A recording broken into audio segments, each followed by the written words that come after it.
फक्त 2च प्रकारचे विद्यार्थी आयुष्यात सफल होतात. गरिबांची ती मुलं ज्यांना ही समज आलेली आहे, की माझ्याकडे प्लॅन बी नाही आहे, माझ्याकडे सपोर्ट सिस्टम नाही आहे, माझी मजबुरी आहे.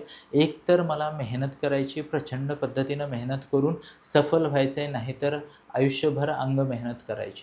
त्यामुळे ज्यांना ऑप्शन नाही आहे, प्लॅन बी नाही आहे, ती गरिबाची मुलं सफल होतात. श्रीमंताची कुठली मुलं सफल होतात? श्रीमंत म्हणजे मिडल क्लास, हायर मिडल आणि वरचे सगळेच असं मी म्हणेन. ह्या ज्यांच्याकडं सोयीसुविधा आहेत, रिसोर्सेस आहेत, त्यांच्यामध्ये फक्त आणि फक्त त्याच प्रकारची मुलं सफल होतात, ज्यांच्याकडं काहीतरी मोठं उद्देश आहे, मोठं गोल आहे, पॉझिटिव्ह काहीतरी त्यांची पॅशन आहे आणि प्लस त्यांच्यासोबत डिसिप्लिन आहे. म्हणजे काय? मजबुरीमध्ये मेहनत करणारे किंवा मोठं ध्येय आणि शिस्त असणारी, अशी 2च प्रकारची मुलं, 2च प्रकारचे विद्यार्थी यशस्वी होतात.